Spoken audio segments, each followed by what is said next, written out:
Hello there out in Twitchland.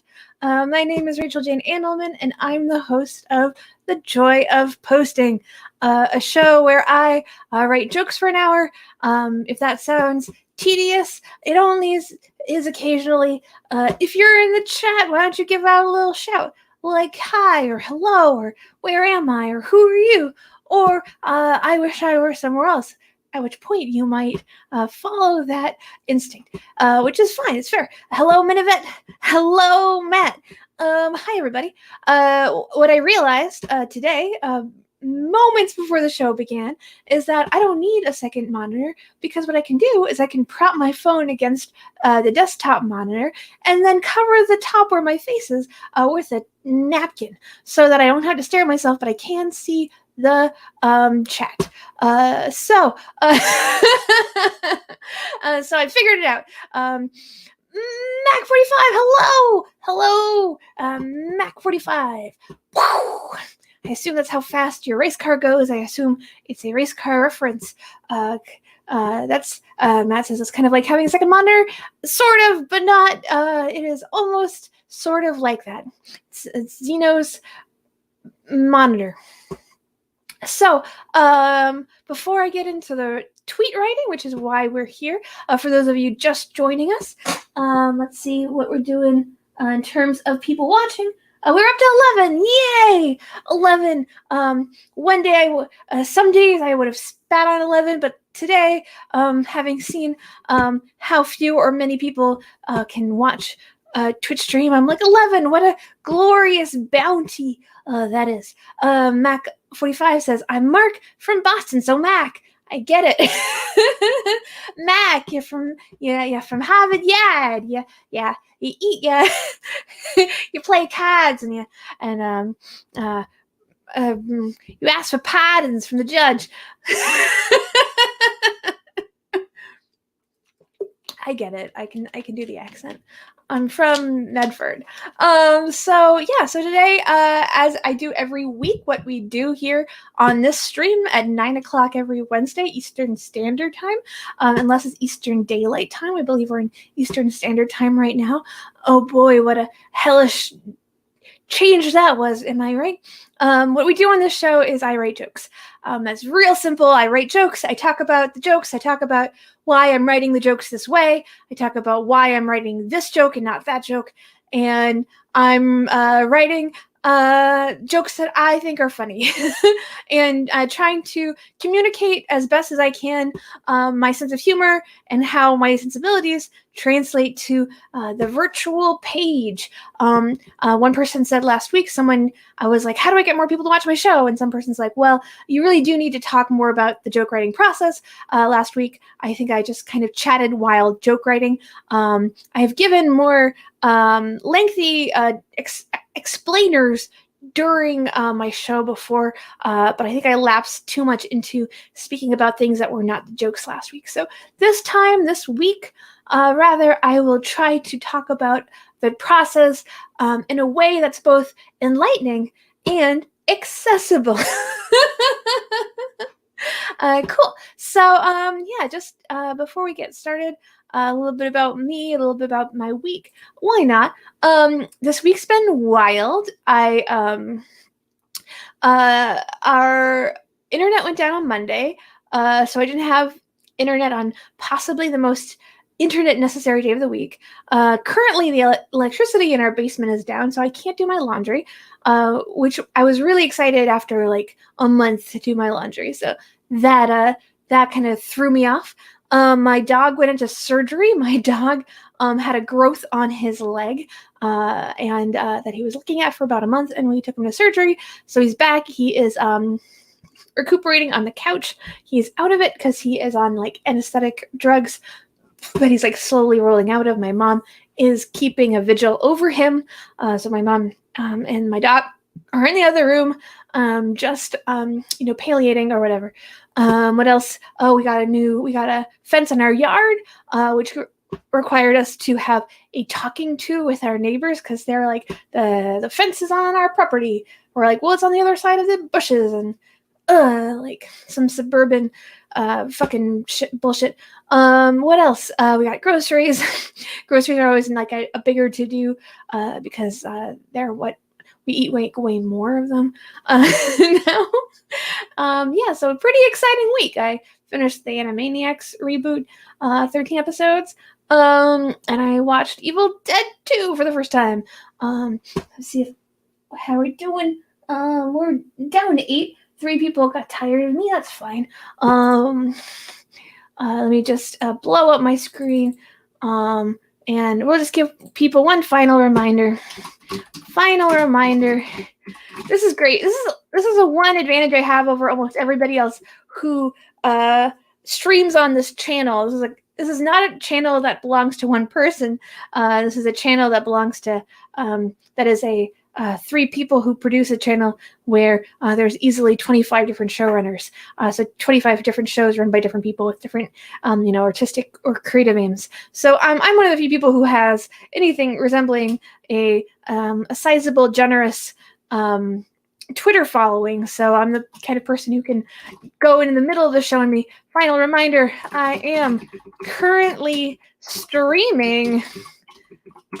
Get that good quality time with me, or realize why I prefer to live online. Some more quotations around that. Just to see if we get anybody else to watch. Just a little bit more and more boost. Sometimes my friends get annoyed with me because I'm such an aggressive self-promoter. And I'm like, guys, I have to do this. This is the only way anybody watches anything. So I'm going to give them a little bit of a boost. Cool. So with that to do, let's do some jokes. We're going to write some jokes that requires us to move out of my personal Twitter account and into the 2-1B Studios account, where every Wednesday you'll be like, okay, 90% of this stream is just like show promotion, and then every Wednesday night there's suddenly like 20 jokes out of nowhere, and you're like, oh, I guess it's time. I guess it's Rachel is streaming Joy of Posting because it's the only time this Twitter does anything that's not a promotion of a show.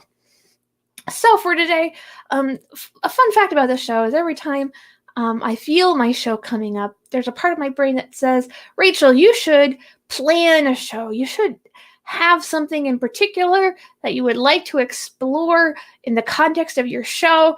You've directed stage productions. Fucking figure out like something to do on a particular episode. And every time I do that, the other part of my brain says, fuck you. If you plan a show, you won't write a single good joke, and everyone will be so disappointed. I think writing jokes is funny. For me, writing jokes, at least in the context of Twitter, is such a spontaneous action. It's just like, hey, I'm just going to hang out on Twitter, read tweets, and write tweets. And planning feels so counter to that process, to sort of the organic process of like hanging out on Twitter and tweeting, because it's not the improvisational aspect seems like it's in direct contention with this idea of any structure for the show. So if you're ever like, why didn't this bitch like plan like a specific kind of joke she was going to write tonight? It's because there's like half of my tiny nugget, half of the popcorn kernel in my head just is repulsed by the notion. So if you're ever wondering like why this is such a loosey-goosey show, it's because I'm biologically incapable of a greater structure. At least unless I decided to completely retool the show to be about something else. If it weren't about tweeting, maybe I could add some structure in. But tweeting feels like it should be at heart an organic, spontaneous process, and that's why the show is the way it is. Cool. Explaining. So for jokes tonight, sometimes when I'm writing for the show, let me. I'm assuming some people, and maybe not everyone, is watching this on their phone. So I always like to make the Google Doc nice and big, nice and I almost said like juicy, nice and juicy and big. Again, also, if you're in the chat, feel free to make some noise. I can see you. I will, I swear to God, I will interact with you in the chat. Really take advantage of this parasocial relationship if you feel like it. I am ready to parasocialize with you. Exactly, Minivet, you've got it. It's exactly like a cooking show, but for tweets.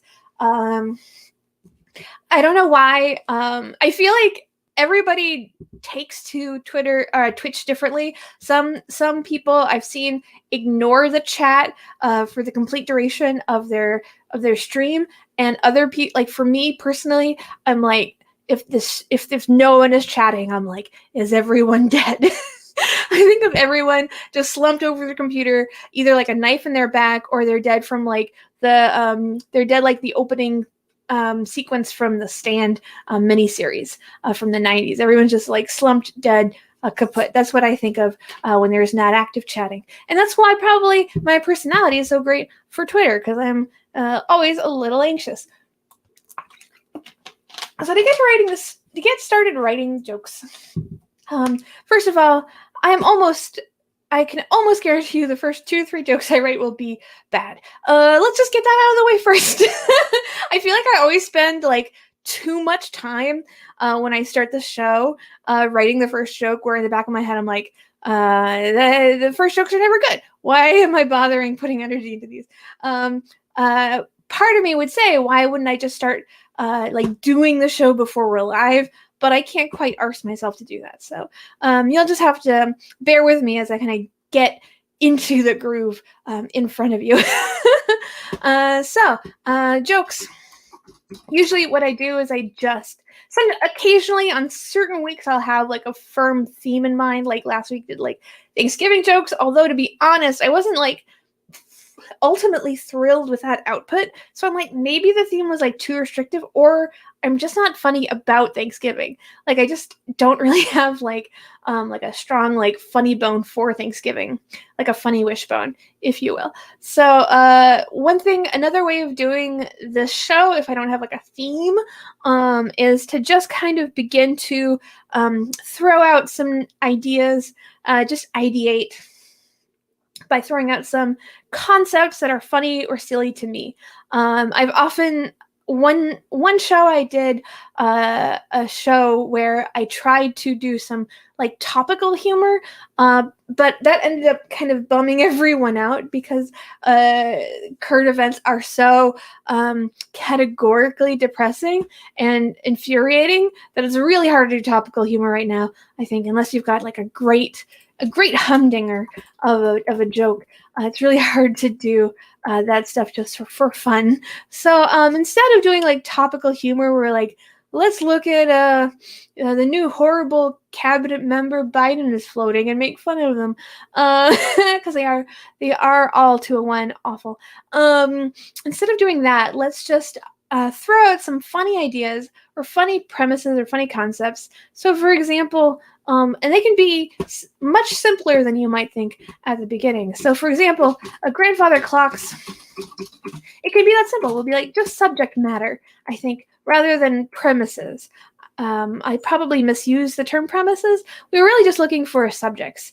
I can hear a little dangly of my dog. He's probably coming out of his little coma, his little surgery coma. So if I'm ever like, huh, that's because of my dog in the other room. Cool. Now I look for, cool. So I'm gonna crack my fingers or pantomime crackling my fingers. And we're just gonna throw some more concepts on the board, by which I mean on the virtual page. God, every time I say that, I get more exhausted with myself. So grandfather clocks is a subject matter. Infinity pools. It's funny because you write something down and you immediately have this, at least I do, when I put like a phrase or concept down, the first thing I think of when I write down the premise or subject infinity pool is, it's not the right time. It's not seasonal. People want seasonal shit. Too soon. I know, exactly. No one's swimming in a pool, much less an infinite one right now. which is sort of like, it feels like a waste. You're like, why do I need an infinity pool? I need a 2-month pool. I wonder if that's what will happen often during the show. Is I'll say something and I'm like, is that enough? Let me see if I can do that. The winter months really remind you of the wastefulness of infinity pools. At most, you need a 3-month pool. So that's just like a funny little ditty. Not particularly about anything. There's no greater moral. But I think it's a kind of cute, just a cute little play, wordplay based humor. The winter months really remind you of the wastefulness of infinity pools. At most, you'll imagine someone, they're wearing glasses, you imagine them pushing up the stem on their nose. At most, you need 3-month pools. We're going to add 2 or 3-month pools, just depending on where you live. So that's just a cute little joke. I think I've said it before on the show, and I'll say it again, is that I would say, and I would actually lower my batting average. I think last week I was like, oh, my batting average is like 0.5. 50% of my jokes are pretty good. I feel like I've been a little slumpy. So I'd say more like a third of my jokes I'm pretty happy with. I can't necessarily tell which ones will resonate, but I'll say like about 30% of them. Check. I'm also like a habitual, nervous, like viewer count checker. So if I'm like this, it's because I'm checking the viewer count on my phone. I'm like, hell, who's watching me? Oh, 12 humans. 12 humans are watching me. I'm in a very silly mood, obviously. God, I miss improv. Improv is deep hibernation. I don't want to say dead. It's just like, man, I don't want to get into topical stuff because it's so despairful. But man, they really fucked us good.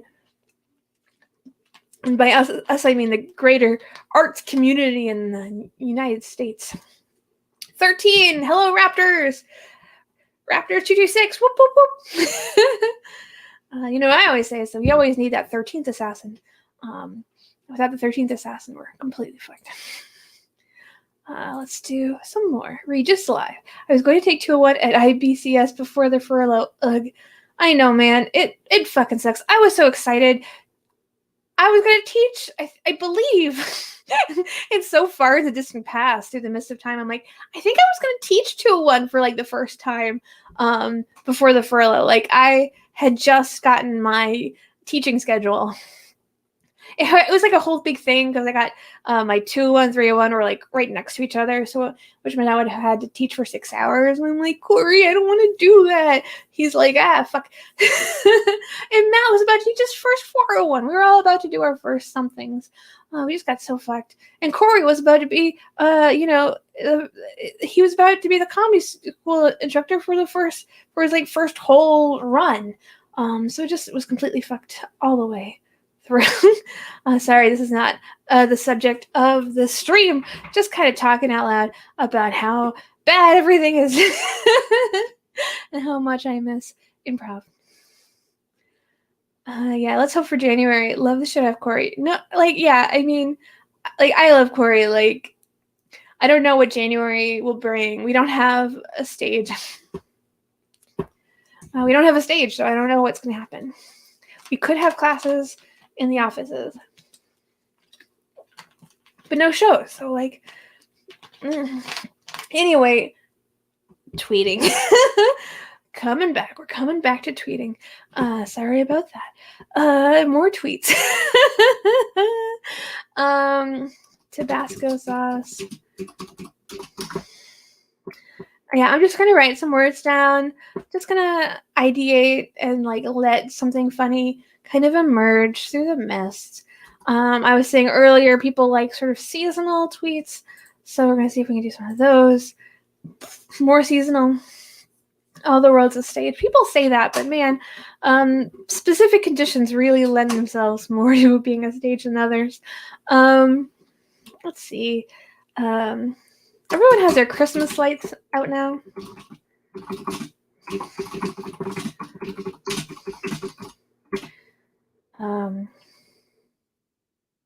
Has their Christmas lights out now?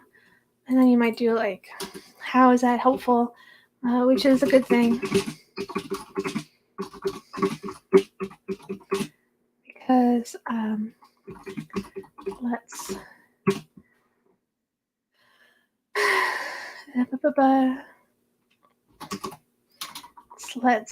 snowmen play night games. Not being funny. I like how loud your keyboard is. Fun fact: people told me, like, people have like been DMing me since the show started, being like, "I love the sound of your keyboard." And I'm like, "Oh, is it unusual?" And they're like, "It's super loud." And I'm like, "Well, that was unintended, but I do enjoy that people enjoy it. And if it had been a problem, we would fix it. But it's not a problem because people like it. So I'm glad you do, Mac Damon." Everyone has their Christmas lights out now. Like, is snowman playing night games like a fun?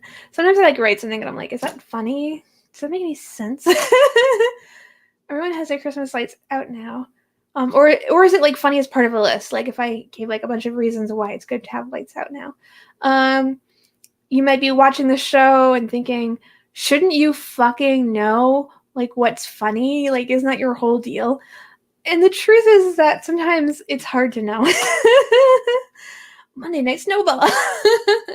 Sometimes it's hard to know. Sometimes it's hard to know, get a feel for your sense of absurdity versus the sense of absurdity of others. For me, tweeting is not this thing where like I'm just writing what I think is funny, although what I think is funny has a strong relationship to what I post. Ultimately, one of my primary concerns is kind of teasing out what I believe will resonate with the audience. So that is a much more, I think, because you always know what you think is funny.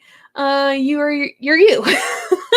But knowing what other people think is funny, I think, is the much harder egg to crack, because it requires just like a lot of immersion in a context where you have an audience, and just a lot of mindfulness and paying attention to what people are responding to.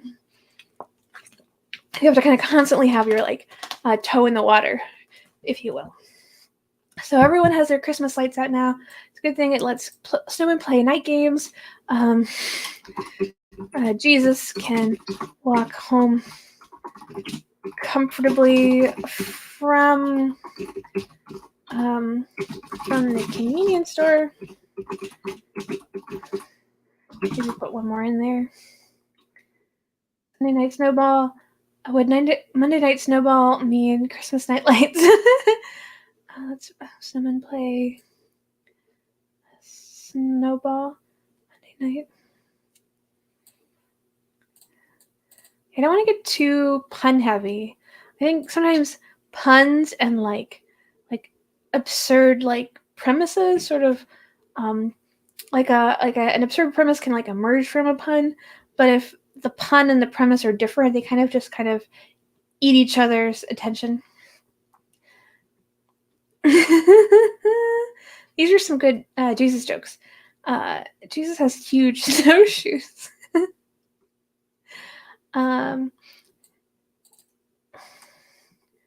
Reasons it's good to get your Christmas lights out early.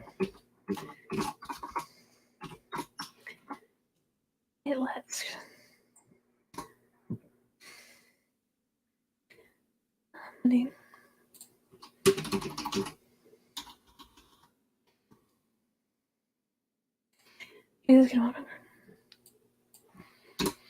and like one more night thing. One more thing that is both winter and like Christmassy or menorah-y. And menorahs.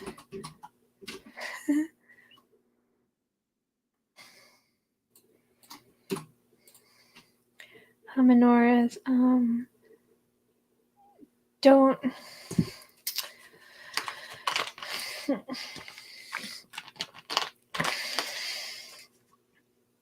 have to do shit what they prefer. That's fun. I think it's fun. I think it's fun to impart or imbue sort of a non-personified, a non-person with like strong human traits.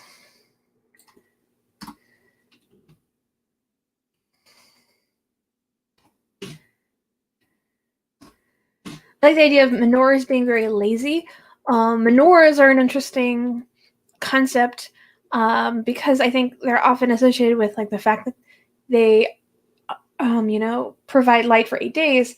But I think of them as providing, teeny tiny, candle fire, which is obviously completely dwarfed by any sort of any sort of Christmas display that's, giving 1/10 of a shit.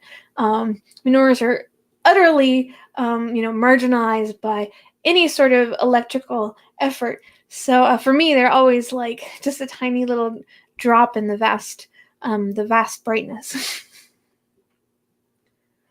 So reasons is good to get your Christmas lights out early, and you'll notice I did 3.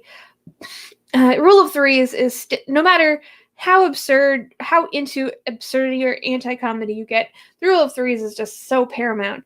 It's really fucking sturdy. Sometimes I do 4 just to play with the rule of 3s, but it's going to be 3 or 4, or it can't be fewer than 3. Let's put it that way. After 3, you're playing with the expectation of when it will end, and so you can like do more things. But especially this, where especially with tweets where you run out of space pretty fast. I don't have that much more text anyway. Like, this is fine. That is fine. Let's do another one. Yeah, seasonal stuff. Like, I don't know if there's anything more to say rather than has been said already by the fact that it's like pitch black at 4:30, which I hate. Because like often like I'm like doing work until like 4, and then I'm like, oh, I never get to leave my house before it's like pitch fucking black. And you just get very mad at like the fact that the math never ends up right. Cool, I'm glad you're enjoying it, Raptor226. I'm trying harder to talk about the jokes I did last week. Yeah, jokes are fun. Jokes are fun.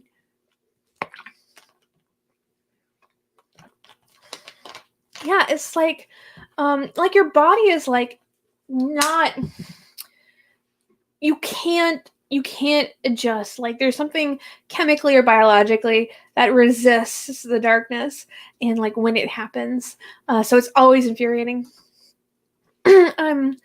Let's see what else. I can't swim anymore, which is annoying.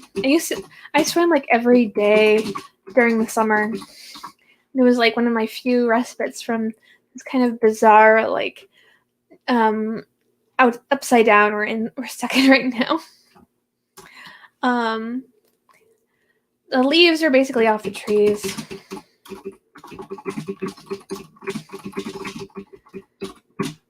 I think if there's anything. Sometimes I'm able to get a surprising amount of momentum or leverage with very simple subjects.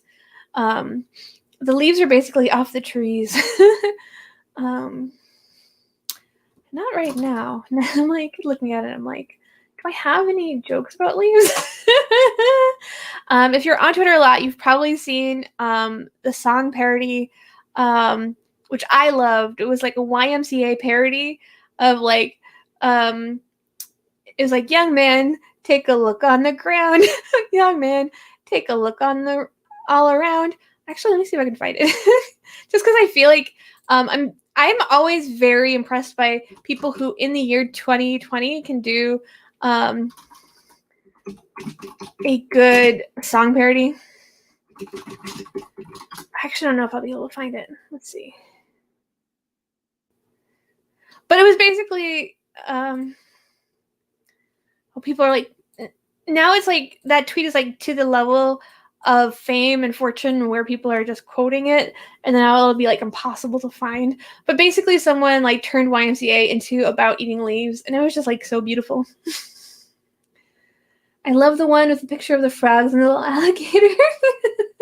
Young man, keep those frogs off the ground. I think YMCA is like a fun song to parody. It's just like very jovial. It's like da da da da da da da. So you can kind of match it with a lot of stuff, and it's a well-known tune. It's easy to hum. It's very jovial and excited, and it's also like one of those songs which is like telling you to do something, which is always fun to like tell people to do something absurd. It has the air of authority to it. It's not like an I song, like I was waiting for you all night. It's like a you song, like you've got to join the YMCA. So it's fun to tell people like you got to keep those frogs off the ground. You gotta eat those leaves on the ground. But anyway, let's keep going. Listening to every sound in my house, getting annoyed with it. I don't let my jovial nature fool you. I'm a total guy from Phantom Thread in some respects. You can dance, you can eat those leaves on the ground. Let's see. Go big or go home.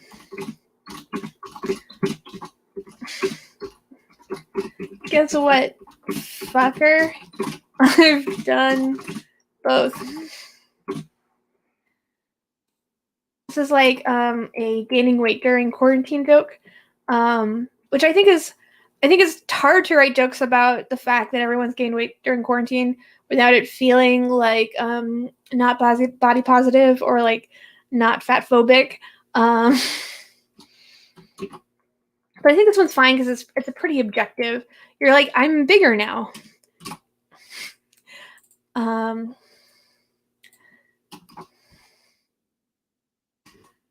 guess what? And I love unnecessary swearing or swearing in a way that's not where the joke is.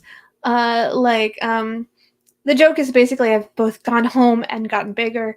And the swear is to the person whoever said that, which is like kind of a slightly abstract entity.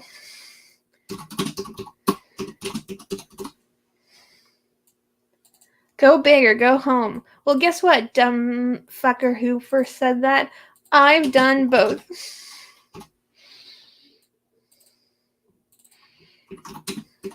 And then you kind of play with the cursing. You're like, I like fucker and fuck. I feel like you dumb fuck is very harsh in a way that fucker is maybe slightly less harsh. Although I do feel like maybe it gets subjective. Like some people would maybe find fucker harsher than fuck, and this is where the subjectivity of human experience comes in, which is just annoying.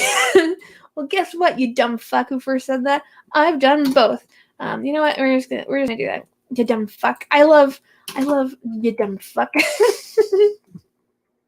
I'm gonna let Matt decide that that's okay to post on the 2MB Twitter. I think it's sort of like going by like MCAA rules or MPAA rules, whoever does the ratings for movies. Fuck is considered more profane if it's referring to the act of sex rather than just as an expletive. Fuck feels harsher than fucker, but less harsh than motherfucker. Yeah, motherfucker, you're getting into like Tarantino territory where you're like, are you like a movie character? Are you like from Pulp Fiction? I'm a little annoyed now because I can distinctly hear somebody, I think it's my father, or my mother, but somebody is watching television and they kept the door open. Hey, Mom? Just one. Mom? Just 1 second. I'll be...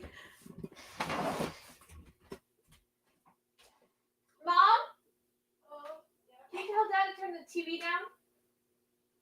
Shut up! I'm sorry. I know you guys can't hear it, but I can hear it. And as I've already stated, I'm completely the guy from Phantom Thread who's just like, you ate your toast too loud and now you've ruined my day. And I was like, that guy is highly relatable, I think. But like, you have to have a sense of humor about it. Am I right? Ma, Dad, turn on the fucking news. I don't care what Roger Stone said. Cool. Dumb fucker makes me feel like they just have some stupid intercourse rather than they are the stupid intercourse. I like that. Yeah, I'm not saying that you're stupid. I'm saying you're fucking stupid. That's like a really funny distinction. Let's do some more. Stuff that it's funny because like so much has changed that it's like feels like homework to even begin to reflect on the number of more minor changes that have occurred. But for the purposes of this, we can start to do that work right now.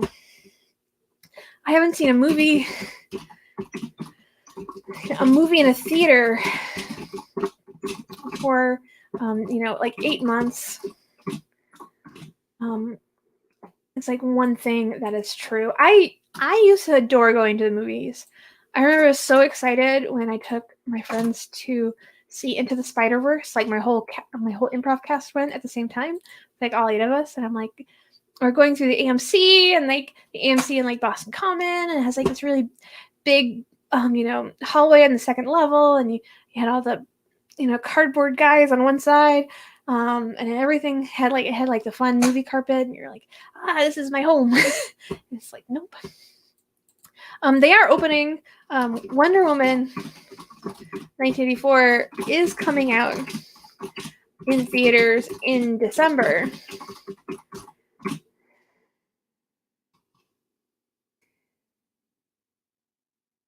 I know, like, ugh.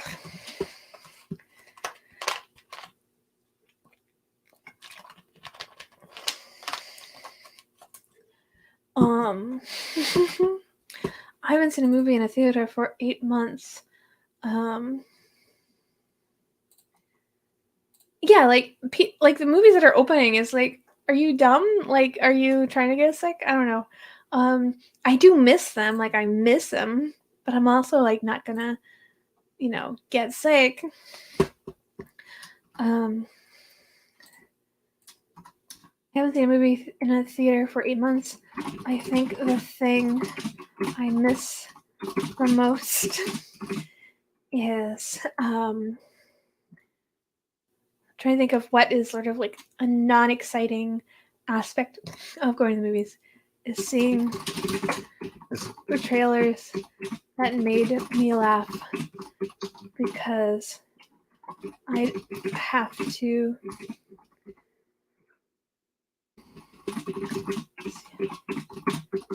see the movies they were advertising. Seriously.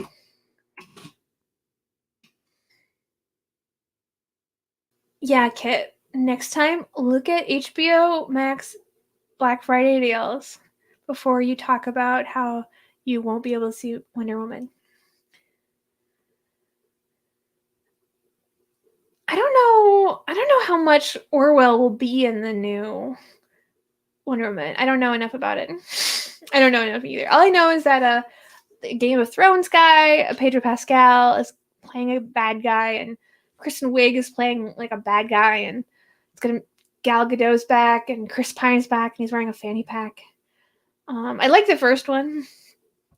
I haven't seen a movie in a theater in 8 months. I think the thing I miss the most is seeing trailers for movies that made me laugh, because I'd have to be tortured by the CA to ever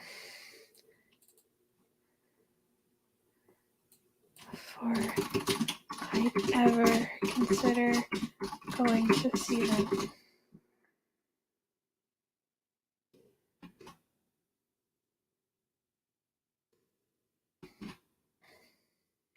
I haven't seen a movie in a theater for 8 months. I think the thing I miss the most is seeing the trailers for movies that made me laugh, because I'd have to be tortured by the CIA before I ever consider going to see them. This was a little wordy. If you're wondering like where the joke is coming from, I'm just thinking of like, the essential premise is like I miss going to the movie theaters, and then the joke is like, what if I miss them for like a dumb reason?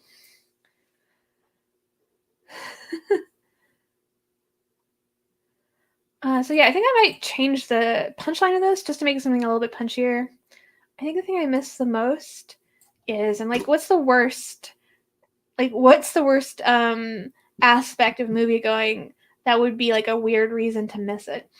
I haven't seen a movie in a theater for 8 months. I think the thing I miss the most is figure out bedbug chairs. My movie is on the first or second floor. Oh, actually, I think I know what I miss is I think the thing I miss is waiting for my friend to join me in the lobby and not being able to in the lobby and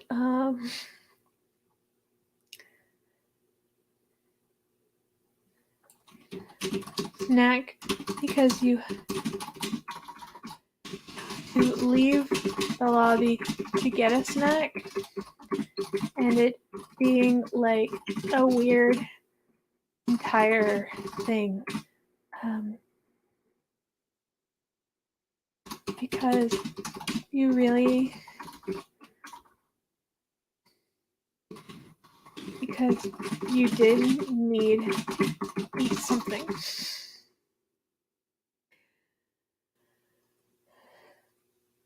Oh, I have a better one. I know. I'm gonna spend the rest of the show on this like fucking joke. I think the thing I miss.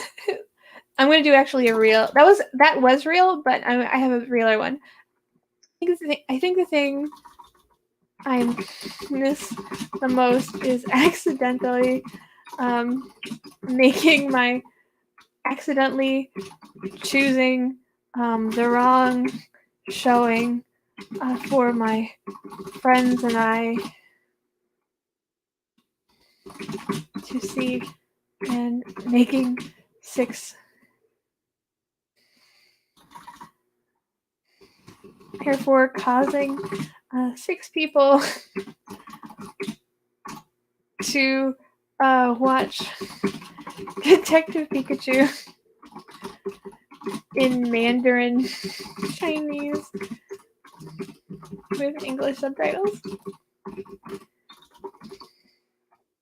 You don't have to add the subtitles part. I just think it's really funny.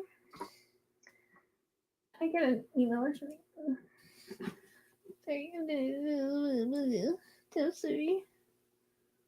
Okay. Just looking at something. My phone beeped. I'm sorry. I'm ruining the flow of the show. I'm very sorry. I'm gonna put this here. Ugh, where did I put my phone now? Now it won't stay up. Now it's a whole thing. I'm gonna wrap it up like that. This is why I need a second screen, so I don't have to waste your time. I haven't seen a movie in a theater for 8 months. I think the thing I miss the most is accidentally choosing the wrong showing for my friends and me to see, therefore causing 6 very white people.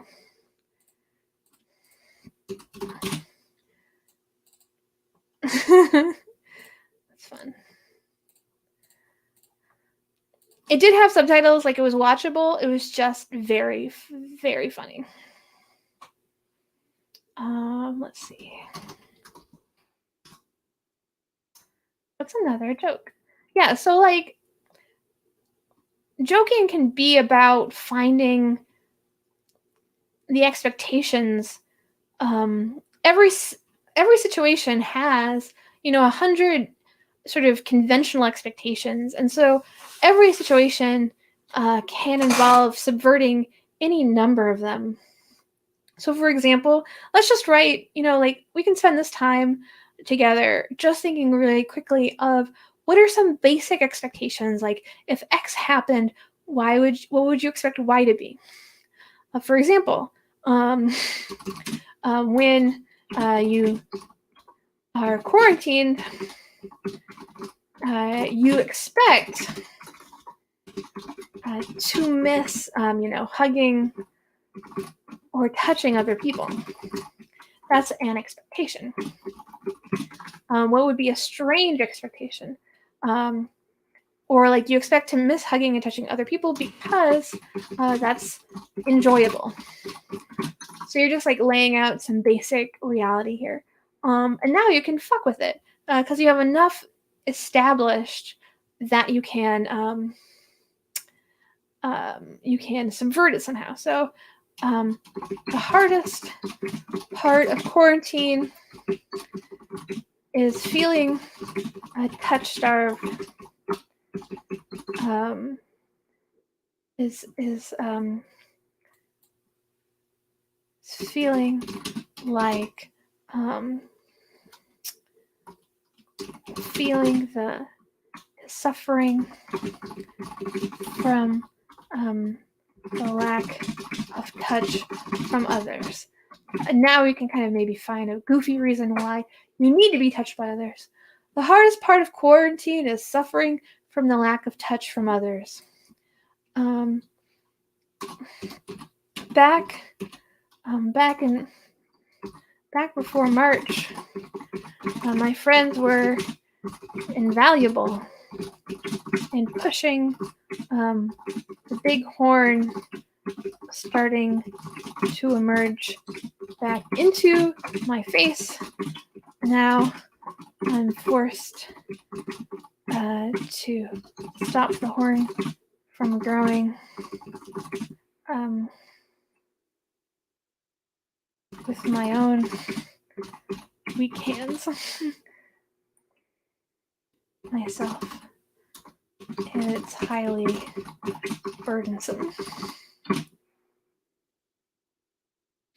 So you're like I think a lot of people would like look at this sentence and being like, where can a joke be applied? It's so simple. Like this is just, these are the building blocks of being a person. You can't subvert any of this without becoming without rendering a series of phrases that are so alien that they sort of have no relationship to the world and are therefore not funny because it's not there's nothing to subvert. There's like, it's too simple.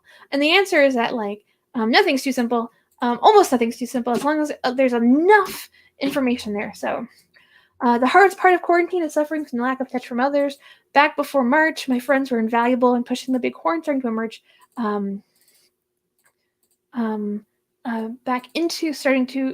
emerge back into my face. Now I'm forced to stop the horn from growing myself, and it's highly burdensome. And that's the reason why I'm touch-starved. Cool. So let's do that again. What's another very simple situation that we can subvert? Look at the time. Cool. So another very simple situation to subvert. So this is just about like you miss hugging. That's all that came from. You miss hugging. You miss movies. You miss hanging out with your friends. You miss making out. Making out and touch are kind of related, so I might look for a little bit more space, like a little jump from there. Trying on jeans. Oh no, I haven't worn jeans. I didn't wear jeans in the before times either. In dressing rooms, I haven't been in a dressing room. The thing I miss most about quarantine, while being in quarantine, is never being handed a plastic placard with a number of items on it that I was trying on.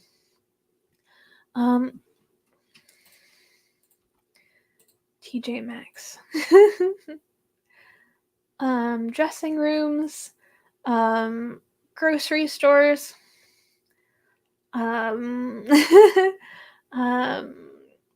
seeing people's teeth. Masks are hard because you can't see people's Can't see the lower half of people's faces anymore.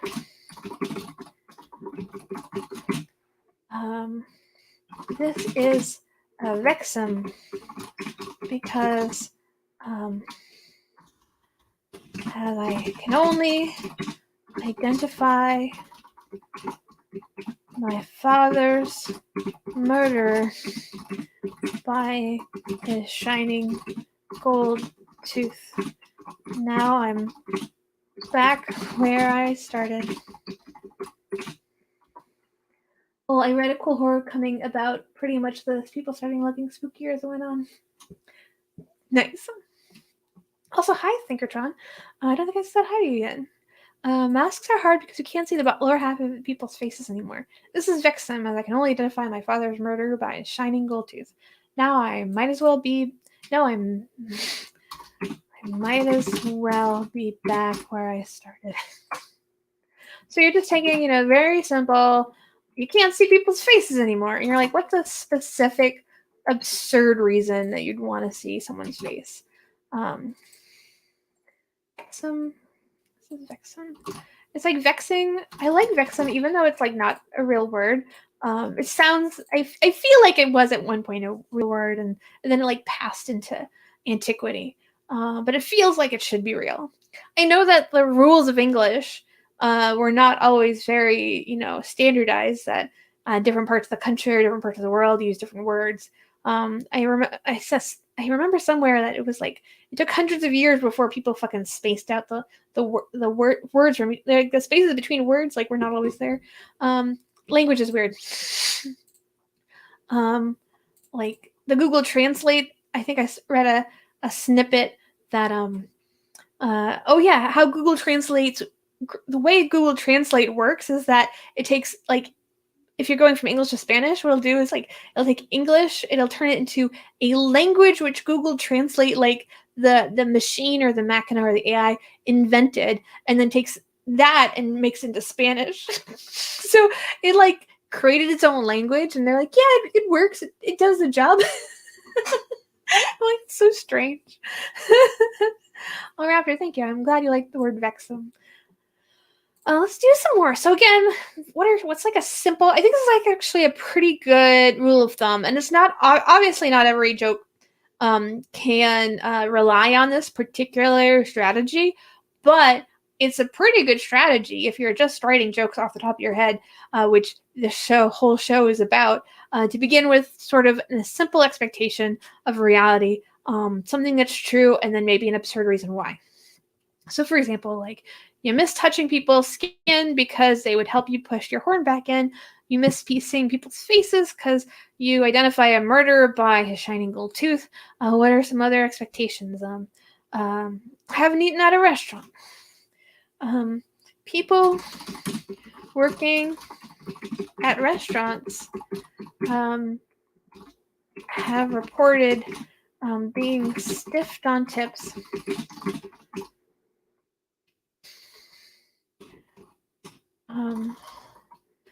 I heard my mom. I like this volcanic snore. It was like real big. I feel bad. She was really worried about the dog and the surgery. People working at restaurants have been reported being stiffed on tips and harassed during the pandemic. People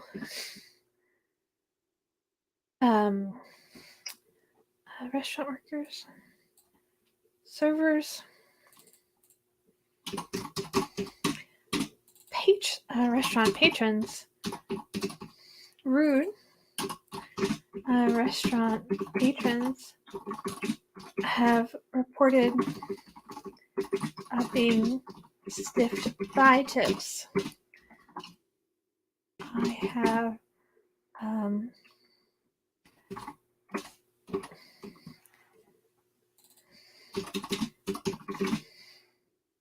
I have pierced their hearts with my katana.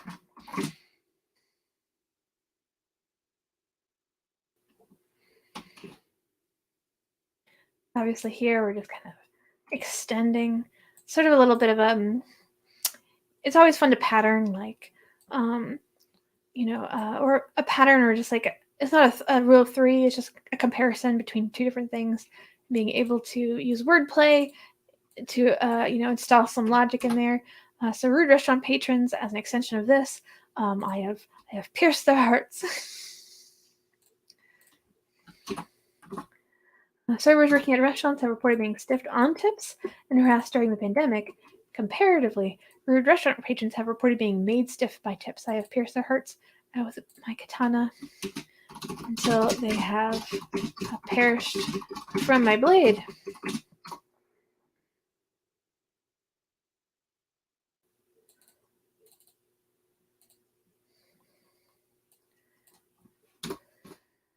Little dark, but I think it's effective. Everybody has a GoFundMe. There's so many GoFundMes in it. It's like, God, why can't we just have like a functioning society?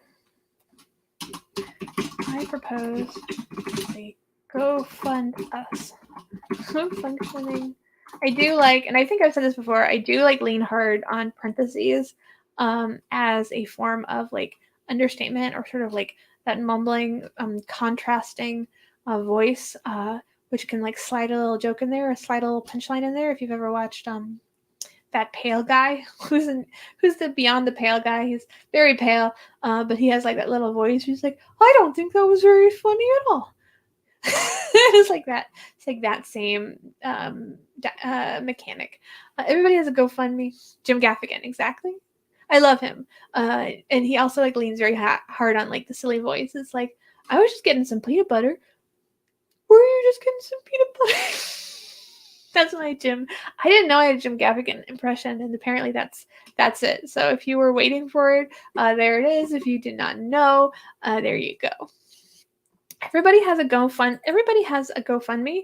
What I propose is a GoFund us, a functioning society. That's a little bit of a political humor in a mostly harmless session. It also kind of reminds me of those screenshots of subtitles from anime where the titler both use the actual Japanese word and its translation.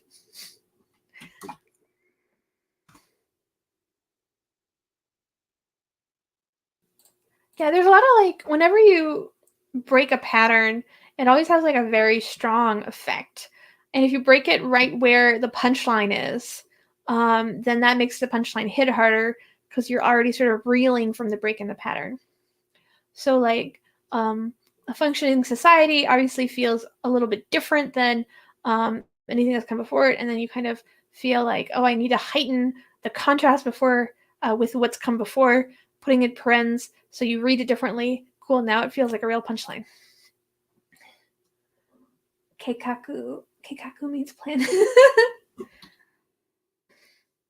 Yeah, let's get some. If anime helps you understand comedy better, then use it. Use every tool in the tool bag. That's something you would say a lot in improv when you're teaching improv, because you're teaching people all these kind of skills, and they're like, what's a scene? What am I doing? And you're like, we're going to teach you all the skills, and you have to put them together, and they're just tools in your tool bag or toolbox. Some people have a tool bag, some people have a toolbox. It's either one's fine. Depends on how you like to hold your tools. You say belt, toolbox, tool belt, tool bag. But it's sort of like the way you teach improv is you're like, this is something you can do. And then you just give them a bunch of things to do. And then from there, they very slowly figure out how to do a whole scene by picking the right thing or picking like the thing which is can be successful in that moment. Because really, I think the hardest thing in improv is just teaching people that they can make different choices than what is their first choice. And you're like, okay, yeah, you could do that, but what if you did this? Oh, you could do that, but what if you did that? And then like letting those like second and third choices like be top of mind. You're like, this would be a fun thing to do, as opposed to like, this is the only thing I can do because I can only do one thing because I can only ever make the choices I've ever made before. I did enjoy teaching. I feel like I sound annoyed by people who are learning, but I'm just humorously reflecting on moments past. What time is it? I can't actually tell the time. This current setup cool. It's a little after 10. I feel like I have a few more jokes in my joke belt, so we can keep going. Everybody's gone over today. Kenny had like a 2.5 hour show. Twenda had like an hour and a half show. I'm happy to have another hour and a half show. If there's nothing after me, and Matt never goes to bed on time. That's like something we've established. I'm always like, oh, I finished my show. You can go to bed. He's like, I'm not going to bed. So we can do a few more. Like let's just let's set up another very simple expectation-y thing. A premise with a simple expectation that we can then subvert or through a bizarre justification. Yeah, it's only 5 p.m. Callback. That's called a callback. That's something else we had in improv. Let's do a couple more jokes. So another thing that has a very simple expectation that sort of grounds what's to come. So you ground the scenario with like a simple statement, an expectation meant like you can't touch anyone. People are sad about it. That's a scenario. That's an emotion. It's fucking grounded, and then find a weird reason why they feel bad, and that's the joke. A situation, like a context, a feeling, sort of a grounded expectation met, and then find the chance to kind of curl it.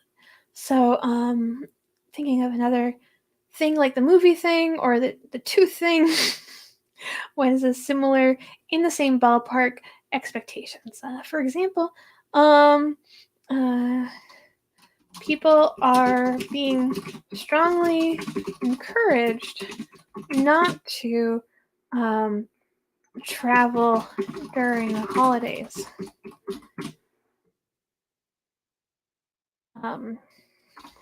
Because that would spread the virus.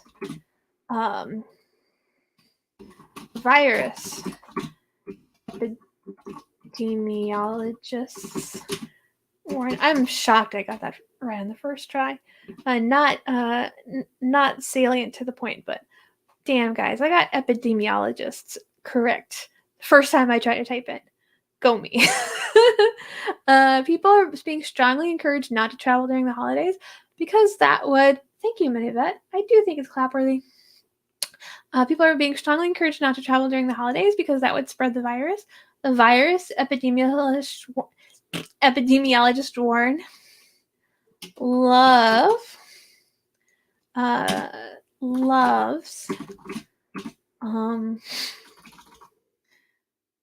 your cousin's weird old dog keeps throwing up, and your uncle who thinks whose memories of you are all Little League related.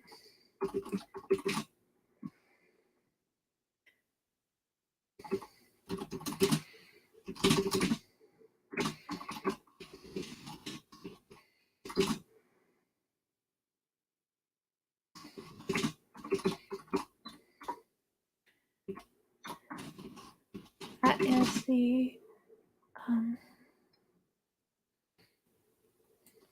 let's see. I feel like I'm really probably inching toward the limit. If I haven't already passed it I'm already past it. People are being strongly encouraged not to travel during the holidays. The virus, as that would spread the virus. The virus, Epidemius Warren, loves your cousin's weird old dog who keeps throwing up. Your uncle, who only remembers you played Little League. CDC says this is worst. We call this perfect storm.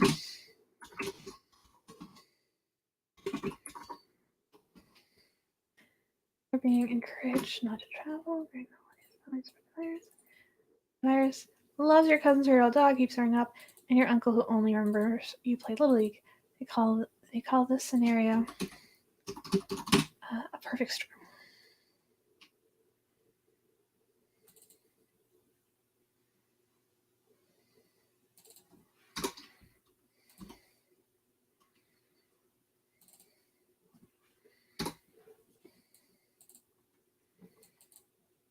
So like that one is like a little bit edgy because you don't want to ever like play into an audience who thinks the virus is fake. You don't want to like make a joke making light of the virus. And I don't think that one did. But again, you just I try to play it by ear. I'm like, I don't think this is like making fun of people taking the virus seriously. I think it's just making fun of the idea that this particular scenario, for whatever reason, if I had more space, I could explore it more. Whatever reason, the virus is particularly set off by this particular scenario, which is, of course, absurd. Cool. Let's do a couple more. I think I have like 2 or 3 left in me before I shut this shit down. A couple more. Let's see other things. I could do like a couple of political ones. It's hard to. I know political humor. I don't know if anybody wants to hear that. The best part of waking up is Folgers in your cup. This is because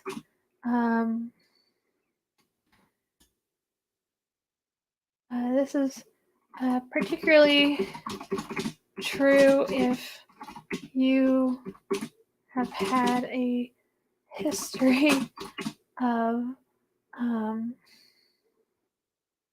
best part of waking up is Folgers in your cup. This is particularly true if you've had a history of depression, history of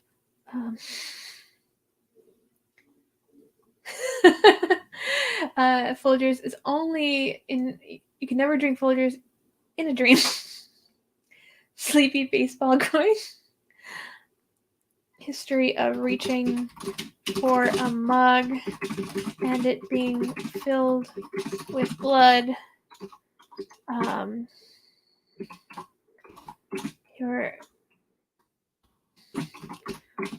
roommate at the time either a goth or a serial killer. You didn't want to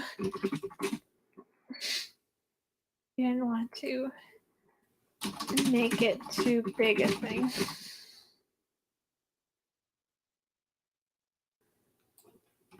I was thinking like Folgers is the best part of your morning because and then you're like, what would be a strange reason? Okay, so like the best thing is Folgers in your morning. That's a scenario that's grounded us in the real. We all know that phrase or that like commercial mantra, and then just finding the strange justification. So the best part of waking up is Folgers in your cup. And then you're like, what's the strange reason that would be the best part of your morning? It's like, well, a cup can be filled with a lot of other things, which are much more upsetting than coffee. This is particularly true if you have had a history of reaching for a mug and it being filled with blood. Your roommate at the time was either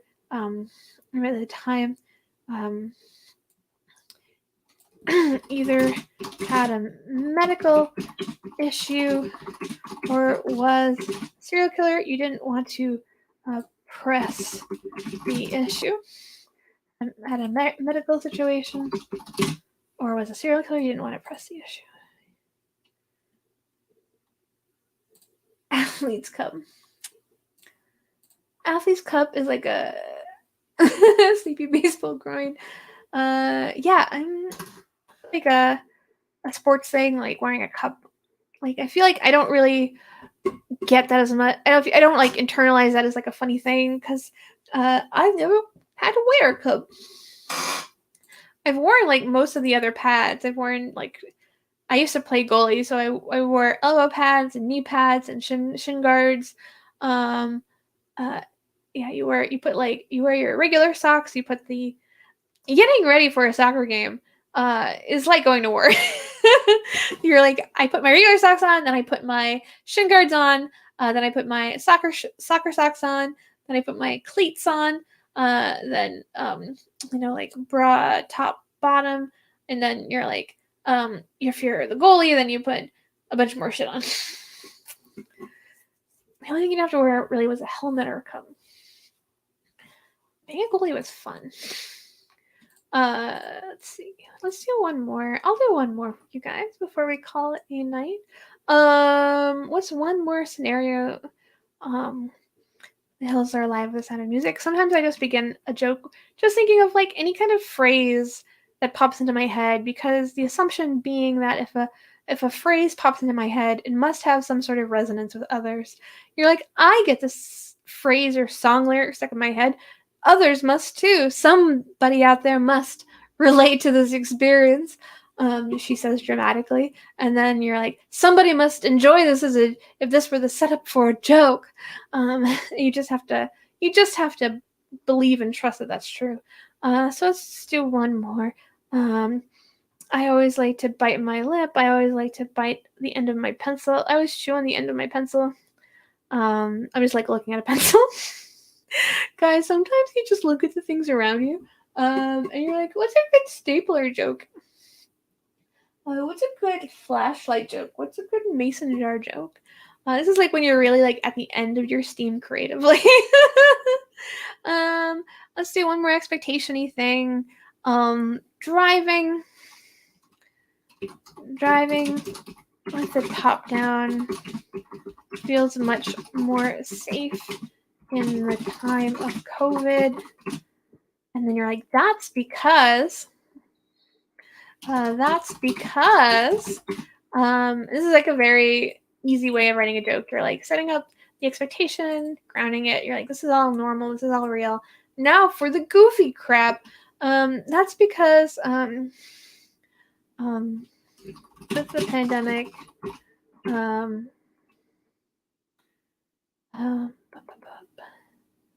think with the return to nature provoked by the pandemic,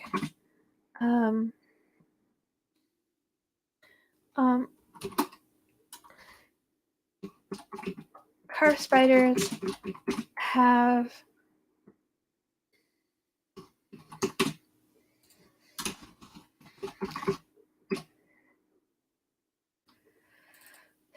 returned in a big way. Writer is actually Jeff Bezos. He's able to buy even more classic convertibles. Hello, I'm Jeff Bezos, and I'm a bad man. I'm a very, very bad man. Driving with the top down feels much more safe in the time of COVID. That's because with the return to nature provoked by the pandemic, car spider population has returned in a big way.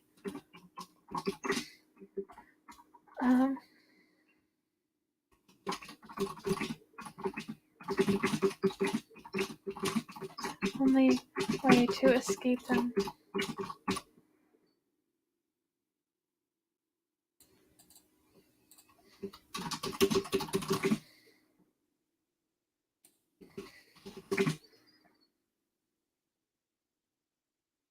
Ape a Pfeiffer, it's okay. People have things to do. Driving with the top down feels much more safe. Guys, much safer. What am I? Somebody who doesn't know the difference between much more safe and safer? Driving with the top down feels much safer in the time of COVID. That's because of the return to nature provoked by the pandemic. The car spider population has returned, has flourished. We're going to change it to flourished. Flourished once again. Climbing out of the car while driving remains the only way to escape them. Cool, and that's it. That's the last joke I have tonight. I could feel I could feel writing that joke squeezing the last bit of toothpaste out of the tube, which is my brain. So that's what I'm going to go out on. Before we end tonight, I just want to do a couple of quick. Hey everyone. Oh, we're up to 15. Neat. Before we say goodbye, there's a few things I want to plug real quick. It'll be fun. Follow and subscribe. See our other programming this week. We have really great shows, especially on Friday and Saturday. On Friday at 9, TJ Reynolds has a bunch of really cool people on. I think he has like one of Kanye's like collaborators, which is insane, at 9 o'clock. And then on Saturday at 10, these are all Eastern Standard Times. We have Make the Yuletide Gay, which is a storytelling show with some of the top LGBTQ plus performers in the Boston area. So those are going to be really fun. And guys, thank you so much for watching again tonight. If you like this channel, follow, subscribe, watch our other shows. We have a partnership with 3weeks.courses. If you want to feel like taking a class and learning something new in just like 3 weeks, we have a bunch of people who perform on this channel who also teach those classes. Teaching is still a thing. And if you tell them that you heard about them from us while you're cashing out, or when you're in the cart part of buying the thing, we'll get some money. So do that. Thank you for Jay Walsh for watching. I'm really glad you had a great time, Mac Damon. Hello, MLav. Hi, MLav. I know I'm kind of winding down. It feels like I got a little boost of people in the last few moments. Yeah, it's been really great to talk to you guys, explain my process a little bit. We wrote some fun jokes together. Try to remember next time. Thank you, Pfeiffer. Again, if you are just coming here really late or like right at the end of here, this episode will be on our Twitch channel for like a minute, and then it will live in infamy, in perpetuity on our YouTube channel. You can find the YouTube channel. It's pinned to the top of the 2MB Studios Twitter account. All of our good shit, our Twitch, our merch, our Facebook, our Instagram, our YouTube, and our partner is all pinned to the top of our Twitter account. Also merch. I believe we have some Joy of Posting merch, which feels incredibly self-indulgent for me to promote. It's like, get my face on your shirt. But also, like, weirder things have happened, I think. So if you enjoy it, consider supporting the channel by getting my face on your chest. Otherwise, have a really wonderful, great rest of your week. And I'm going to do this same show next week at 9 p.m. So if you want to watch more of this, come by then. And I'll be here a little bit older, but maybe a little bit wiser. Good night.